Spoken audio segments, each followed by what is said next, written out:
Welcome in, everybody, to this KC Sports Report Chiefs post-game live stream. I'm your host, Michael Darcy, and I'm joined by my friend Austin Eckert. And today we're going to break down the Kansas City Chiefs' big-time win over the Cincinnati Bengals. They just found a way to beat the Bengals on a last-second 50-yard field goal by Harrison Butker, and they win this game at Arrowhead Stadium by the final score of 26-25. And the Chiefs move to 2-0 on the season, and the Bengals move to 0-2.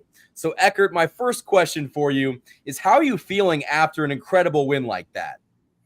It feels great. I knew that the Bengals were going to, make the Chiefs earn it in this one, and they certainly did. Thing is, we turned the ball over 3 times. That certainly doesn't help, and, the Chiefs should be very lucky that they were able to stay in this game throughout, the entirety of it. Yeah, and listen, this by no means was a perfect game for the Chiefs. They did not look good for the majority of the game, but the important thing is they scratched and they clawed and they found a way to get it done. And in the NFL, a win is a win. And so many times last year, it felt like the Chiefs just could not get a win no matter what happened. And so I'm just glad that they could finally get a win under their belt. They beat the Bengals in the regular season. Finally, it felt like they could not, get that done. And the Bengals, for the most part, have had great success against the Chiefs in the regular season. So I'm just glad that the Chiefs found a way to get it done. Yeah. You mentioned it. It's been a while since, Chiefs have beaten the Bengals in the regular season. And I believe Mahomes is now 4-3 against the Bengals in the regular season and the postseason, I believe. You can correct me if I'm wrong on that. But I saw a graphic that said he was like 3-3 against the Bengals, and like 4-3 now. He's got a winning record against them. Yeah, and listen, Mahomes would be the first one to tell you that he didn't play great in this game. He talked to Tracy Wolfson after the game and was like, yeah, we did not look very good, and we still have a lot of stuff to clear up. But the Chiefs were able to find a way to get it done after a great defensive scoop and score by Chamari Connor. He picked the ball up that was fumbled after Joe Burrow got sacked. I believe Chris Jones was in on that sack, and Chamari Connor picked it up and brought it back for the scoop and score. That was the turning point in this game, and the Chiefs went for 2. They did not get 2. Man, if they would have gotten 2, we would not have had to sweat out that final Harrison Butker field goal attempt. But one of the things I wanted to talk about was the Chiefs were, at 4th and 6, they ended up getting a holding penalty, which brought them back 10 yards. It was illegal hands to the face, I think. Yes, it was hands to the face. I can't remember who it was on, but I think it was on the dude that caught the touchdown. What I have his name. Wanya Morris. Morris. Yeah, Morris. And so illegal hands to the face. It brought the Chiefs back 10 yards. 4th and 16. Mahomes drops back, throws a dot down the field to Rashee Rice, who gets absolutely leveled. Smoked. And PI was called. And I know a lot of NFL fans are going to be pissed that the Chiefs got all of the calls again. Rashee Rice probably would have caught that pass if the Bengals rookie DB did not level Rashee Rice at the point of contact. So what are your thoughts on, the fans that are complaining that the Chiefs get bailed out once again? Oh, those opinions don't matter. It was the right call, and I know everybody's going to have something to say. This is, same story every single year, and I thought it was the right call. And obviously, Bengals fans aren't going to be happy about that, and they're going to try and show, maybe this, like right here, it doesn't matter. It was PI. It was clearly PI, and Rashee would have caught it, and it was a huge break. If it wasn't for the PI penalty, then I think the Bengals would have walked away with a win in this one. And listen, I was actually listening to this game as I was driving back to Lawrence, and when I heard that Mahomes dropped back on 4th and 16, I'm not going to lie. I did not think that they were going to convert. It just did not seem likely. But the Chiefs got bailed out by, a rookie DB not knowing to, play it safe and not absolutely level Rashee Rice. And so the Chiefs got fortunate. It wasn't a call that, wouldn't have been made if it wasn't the Chiefs, but it was just a bad play by the Bengals defensive back. And so the Chiefs capitalized on that like all great teams do. And Harrison Butker, a 50-yard field goal attempt to win the game. You knew that was going in. Harrison Butker's money. He almost had an attempt from like 68 yards. It would have broke the NFL record. I think he could have got it, but the Chiefs decided to punt the ball. But, Harrison Butker's just been so consistent for this team. But, going back to the offense, it didn't look great today. Patrick Mahomes, and this offense had 3 turnovers. The 2 interceptions by Mahomes, one of them really wasn't his fault. Britt just made a really good one-handed snag, like an Odell Beckham Jr. type catch. But he did have an interception that was intended for Xavier Worthy, not very characteristic of Mahomes. And then Carson Steele had a fumble. So the Chiefs turned the ball over 3 times in this game, lost the turnover battle, and they still found a way to grind out a win. I mean, how does that make any sense? I mean, it doesn't. I mean, you don't win football games turning the ball over 3 times, especially at home against a really good team like Cincinnati.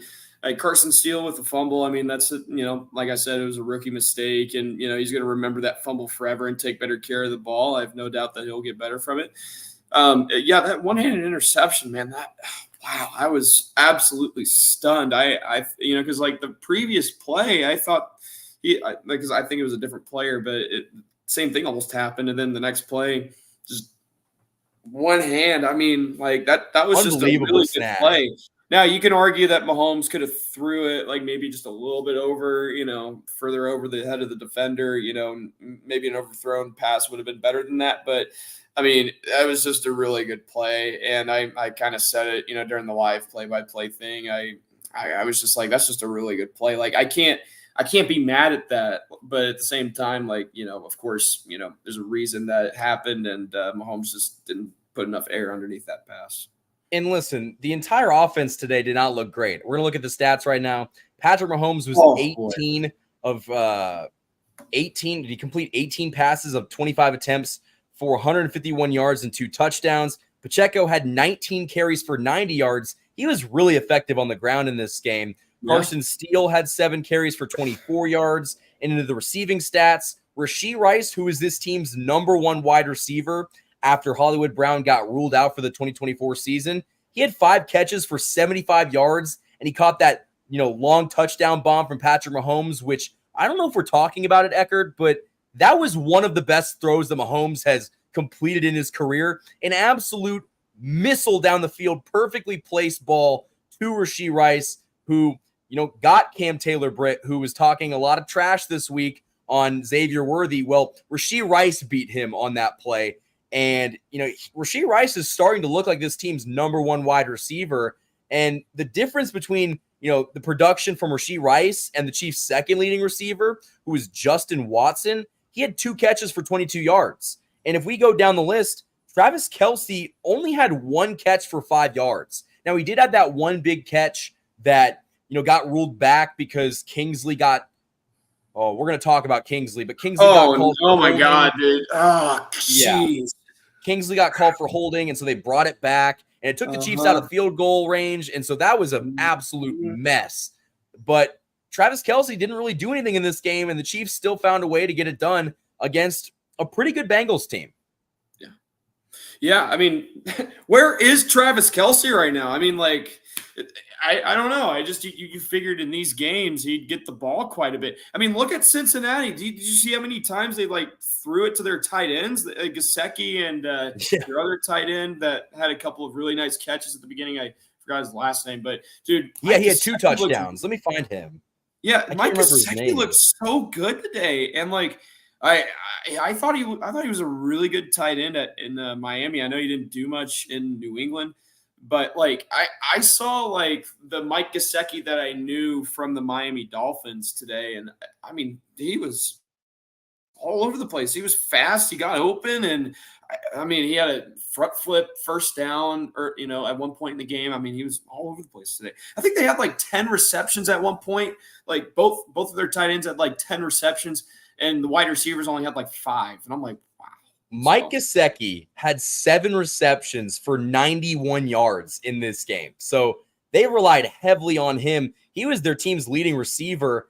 And Jamar Chase only had 4 catches for 35 yards. We all remember that Jamar Chase play where, first and foremost, it was a play that Jamar Chase got a favorable pass interference call on Trent McDuffie, where he literally pulled Trent McDuffie down with him. And he got the call. So all of the NFL fans that claim that the Chiefs get all of the calls, they just go quiet when stuff like that happens. What I'm referring to is the play later on in the game when Trent McDuffie brought down Jamar Chase, and he lost it. I mean, he absolutely flipped shit and got an unsportsmanlike conduct penalty, and it brought the Bengals back 15 yards and took them out of field goal range. So, that's the kind of stuff that, the Chiefs, a more poised team, a more complete team, they don't do stuff like that. That is a very immature, uncharacteristic thing for this Bengals team to do, but it's another reason why the Chiefs were able to win. Who knows if that catch, the unsportsmanlike conduct didn't get called, maybe they go down the field and score. Yeah, I mean, what can I say? He just, at one point, you got to realize, like, you've said enough, just move on from it. It's just not worth it. And I think in the moment he was just like, no, like it's like right now it's totally worth. I just think it was the wrong time to argue over a call like that with what was going on during the game and the circumstances and all that. And like we've heard him talk about, we want to win the Super Bowl and all that. Well, doing that stuff ain't going to win you a Super Bowl, ain't going to win you games. And clearly it hurt you today. So, the Chiefs just sat back and was just like, oh, thanks, and it helped them. Man, you don't know how much I love seeing Jamar Chase crying on the sideline. And just how much I love it when he is the reason Burrow why they slamming lose. His helmet too. I mean, everybody was throwing helmets on the ground. Everybody was mad. It's like you did this to yourself. I'm sorry. Well, and it's because this game means so much to both sides. I mean, the ultimate, bragging rights are on display, and both of these teams want this game so bad because the Bengals are really the only team in the AFC that can say, yeah, we've beaten the Chiefs. We've gone to Arrowhead. We've beat the Chiefs. You haven't. And we're starting to see, the Bengals' success that they've had on the Chiefs. It's starting to dwindle. The Chiefs won last year. Granted, it was a very different Cincinnati Bengals team, but they just beat Joe Burrow and company. And I know that Joe Burrow's coming off of an injury. I don't really want to hear the excuses. I mean, the Chiefs did not play well offensively. They turned the ball over 3 times. They had a rookie left tackle who could not block anybody, and they still found a way to rally around a defensive scoop and score and do just enough to kick a walk-off field goal to beat you in week 2. So the Chiefs had a horrible game offensively, but they still found a way to beat one of the better teams in the AFC and a team that is going to be fighting for a Super Bowl. Yeah, they're definitely going to be in playoff contention this season as long as their team stays healthy. No doubt about it. I mean, but Trey Hendrickson, though, bullying Kingsley out there. I mean, gosh, man. You mentioned the holding call that he had late in the game, and the hands, hands of face on Morris. I mean, but Trey Hendrickson played a terrific game today. He got around the edge, created some pressure. I believe he finished the day with 2 or 3 sacks. I mean, he had a really good game, but we've got to figure it out on the offensive line and how we can protect Mahomes better just on that side, and hopefully we can get Kingsley. I don't know. I mean, what do we do with Kingsley? I'm not exactly sure, but we got to get it fixed because we got a really good Atlanta team. Getting ready to take on the Chiefs at home, but this will be an interesting game. This next week, so we're gonna have to figure it out on the front line. It's interesting that you mentioned Kingsley. Listen, I was calling out Kingsley way before he got benched. Kingsley got benched for Wanya Morris late in the 4th quarter after that holding call that, called back that massive Travis Kelce catch. He got benched. He's your rookie starting left tackle, and they took him out of a game when it was like 3rd and 20, and they decided we've seen enough. We're going to let Wanya Morris replace you. And that is horrible, not only for Kingsley's confidence, but it's horrible for the offensive line. And so he had a rough day today. I'm looking for the stats right now.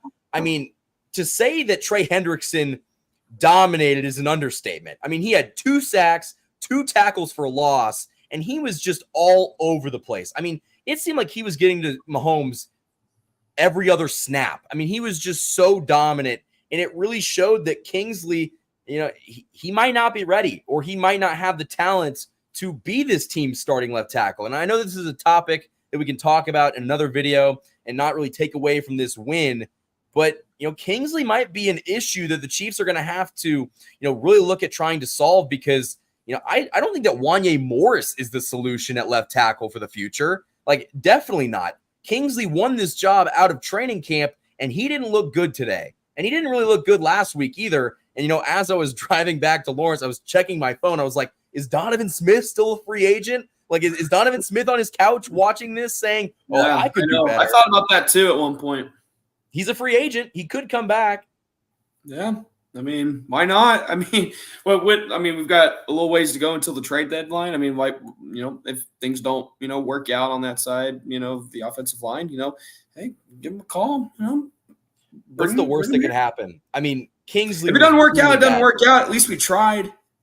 Yeah, and that's the thing. Like, the Chiefs are going to have to try at a couple positions because wide receiver, are you sold on the core outside of Rashee Rice and Xavier Worthy? I mean, you might need to go trade for somebody because Brown's out the entire season, and you'd be incredibly lucky if you got him back for the postseason, and I don't think that's going to happen. I was pretty shocked when I heard about the fact that he was going to be out for the season. I thought he was going to come back. Like, if it wasn't going to be this week, it was probably going to be against the Falcons, and I was like, for this season? I was like, oh no. And we were talking about, Hollywood Brown could come back. Oh my gosh, he'd look even better on offense, but nope. But it's okay. I mean, I really like Xavier Worthy and, Rashee Rice, the top two receivers. And I mean, like you mentioned Justin Watson too. Give him the ball more. I think he's decent. I mean, when he contributes, he's a playmaker. He really is. I mean, Juju Smith-Schuster, I don't know how much you want to really, involve him, but I mean, I guess give him a couple of touches. But I mean, I feel somewhat confident. All I know is that this wide receiver group is much better than last year's, and that's all I care about, and I'm happy with it.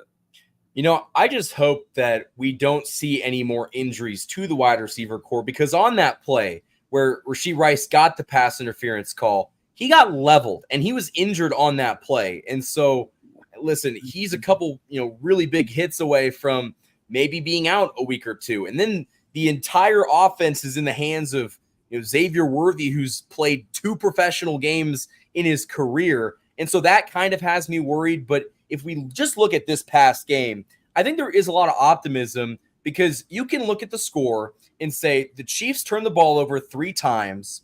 They didn't look great defensively. They got beat over the top a couple times by Joe Burrow.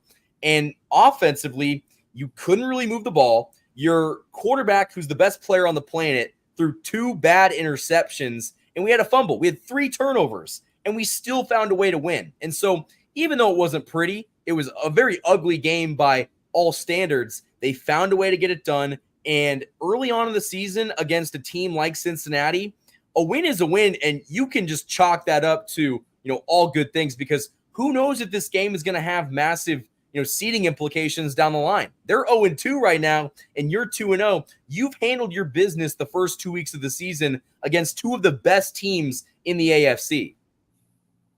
Yeah. I mean, it's only 2 weeks into the season. We still got a long season ahead of us. But, I mean, these first 2 weeks are definitely going to be looked back on, for playoff seeding and all that stuff. And people are going to be like, hey, Chiefs started out the season dominant in the first 2 weeks. Hopefully we can build on that and, play well against Atlanta. That's a scary, game that you and I talked about during the schedule prediction video. I mean, we said, hey, there's a chance that Falcons can pull off an upset. You just never know. I mean, the first 2 weeks have been kind of weird a little bit. Maybe not as weird as we see in college football, but definitely have seen some, results that I didn't expect, especially this week. But, the Ravens-Raiders game, nobody expected. Who would have thought?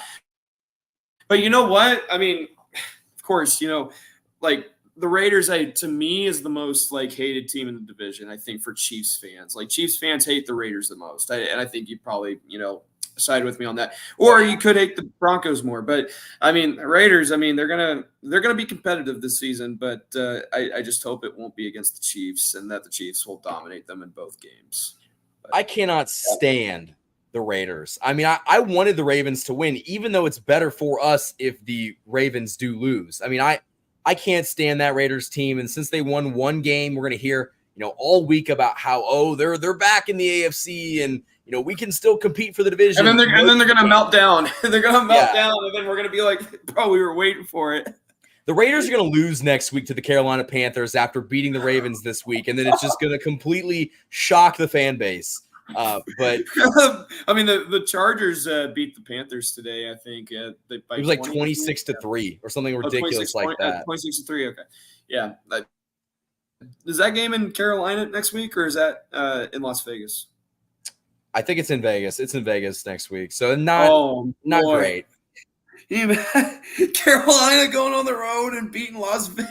Listen, it's not looking good. It's so funny. The Panthers, I mean, unfortunately, they're the worst team in the NFL right now. But dang, getting a win on the road in Las Vegas, that'd be fun. I don't think that's going to happen, but yeah, I know. Yeah, we can hope. But the important thing is that the Chiefs handle business in this game. They moved to 2-0, and I think that we can both agree that they did not play their best game on offense or on defense, and they still found a way to beat a team when realistically, if you just look at the box score, they shouldn't have won. Like I can be pretty bipartisan here and just tell you that if you just look at what the Bengals did offensively and what they did defensively, the Chiefs should not have won this game. They got very fortunate, like incredibly fortunate. They made the right plays at the right time. But like I said, Joe Burrow was, 23 of 36 for 258, and he threw 2 touchdowns.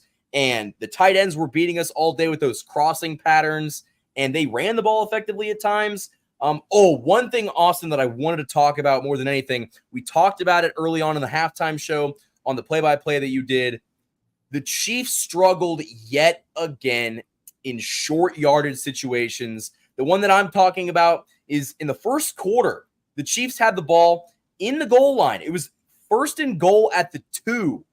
And the Chiefs failed to punch it in. Isaiah Pacheco got stood up 3 times at the goal line, and they had to kick a field goal. That's the kind of stuff that wins and loses ball games. And if Isaiah Pacheco can't get 2 yards on 3 attempts, we have a problem. I mean, I'm already at the point where I don't think Isaiah Pacheco is a very good short yardage running back. Like, if you need somebody to go get you 1 or 2 yards on a 3rd and short or a 4th and short, I don't think Isaiah Pacheco is that guy. I don't think he's ever been that guy. I mean, the Chiefs offense has always had issues, getting those short yardage situations converting, but he has not been a solution to that problem at all.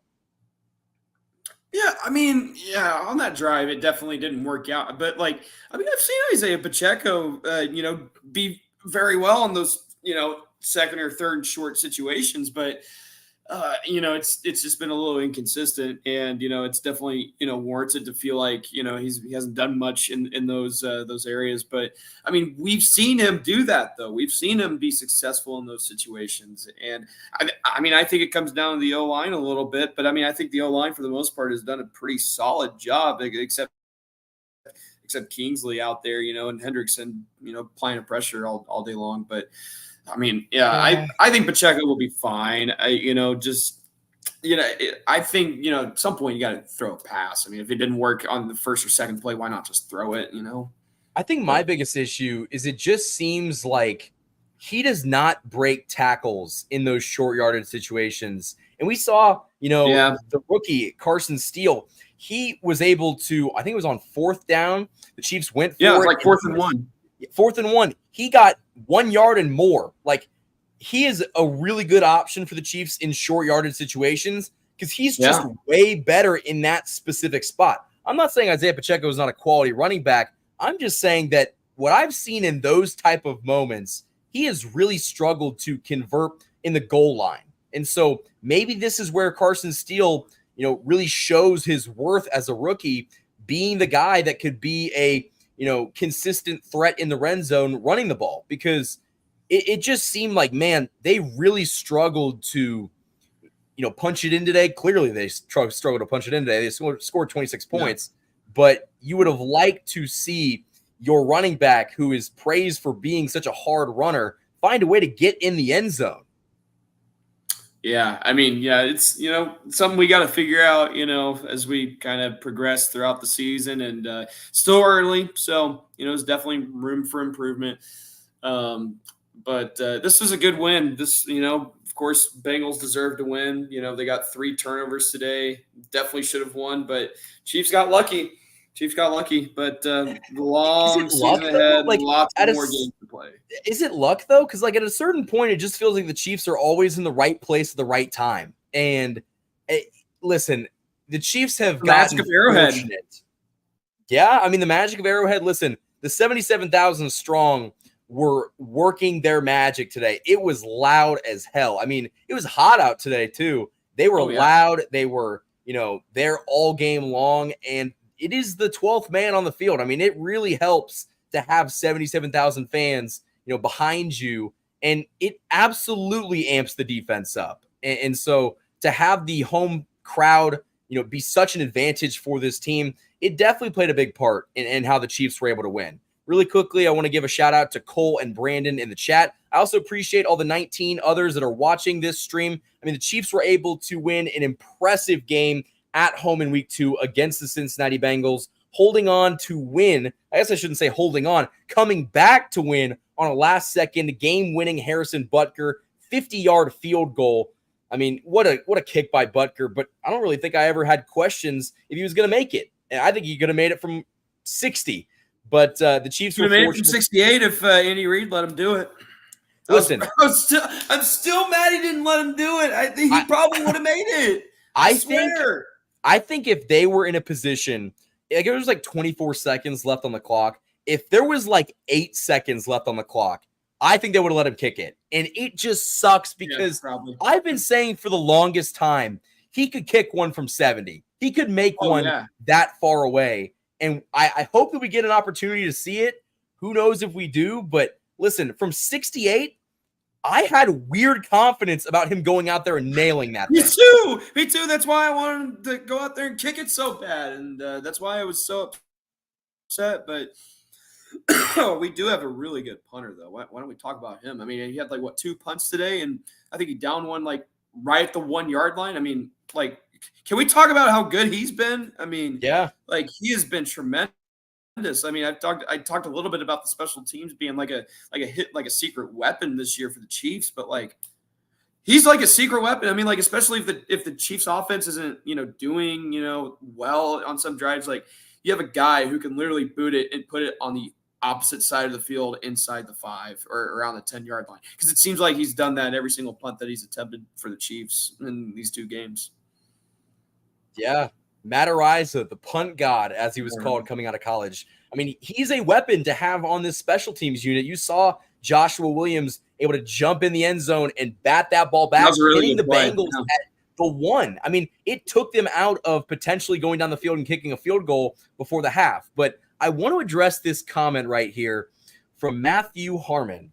Kansas City is not trash talking. Chiefs get calls, especially that one. NFL is not honest. Bengals will return the favor before the season's out. Well, first and foremost, we don't play the Bengals again. The one shot that you had at getting the Chiefs was today at Arrowhead Stadium. You couldn't do it. You couldn't do it in a game where the Chiefs turned the ball over 3 times. They didn't have Hollywood Brown. Travis Kelce had 1 catch for 5 yards, and you still weren't able to do it. And so, listen, the whole thing about the Chiefs getting all the calls, how many pass interference calls did the Bengals defensive backs not get called for on Rashee Rice? A handful that I can think of.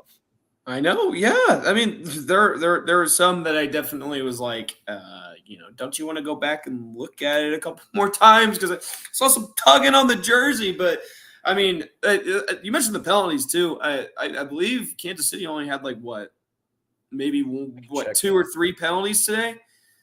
That's really good. And the Bengals had, penalties left and right of false start penalties and holding calls, all that stuff. But the Kansas City did well and not giving up as many penalties. I mean, the penalties at the end were bad, and then they shouldn't have happened in those moments. It definitely needs to be addressed. But before that, they were playing near penalty free football. I mean, that's good. That's a positive. That's something that's encouraging. That's something you want to see to start the season off.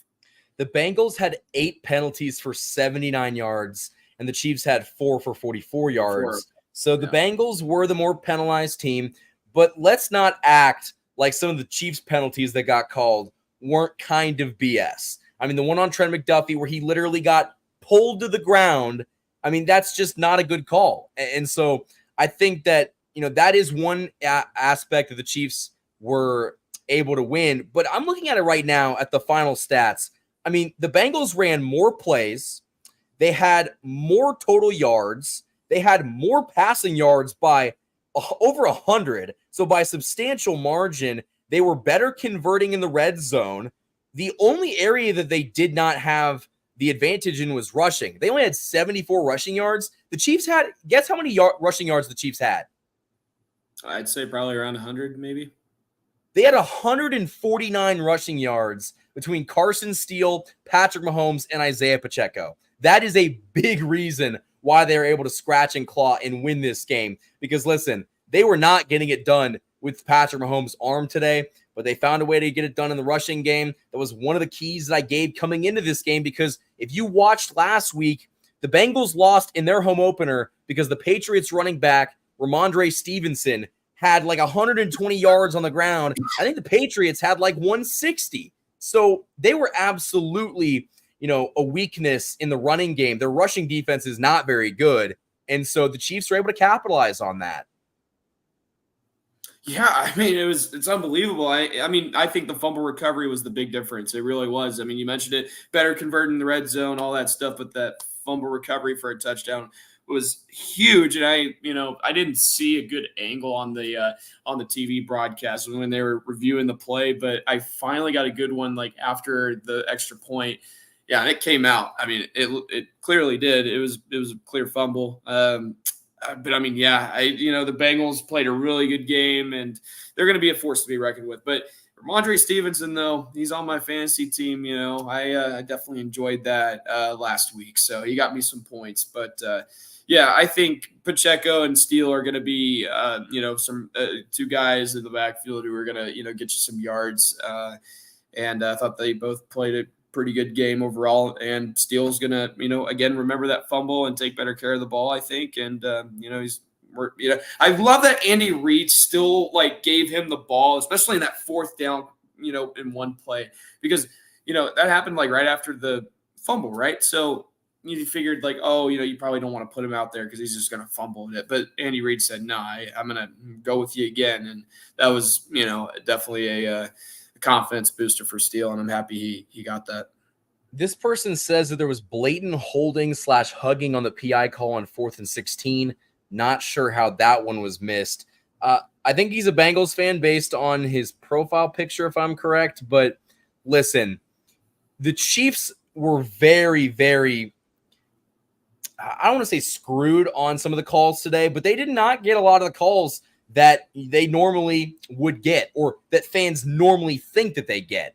And so, listen, even if the Chiefs lost this game, I'm not coming out and say the referees screwed us. It just seems like whenever the Bengals lose, they come out and say, oh, we just got screwed because the refs didn't let us win. We didn't get the favorable calls. Dude, the Bengals rookie defensive back pancaked Rashee Rice on that 4th and 16 play, and it was just blatant. I mean, regardless of what happened with what you think happened, that's a PI call on Rashee Rice 10 times out of 10. What are you going to do? And I'm actually looking at it right now.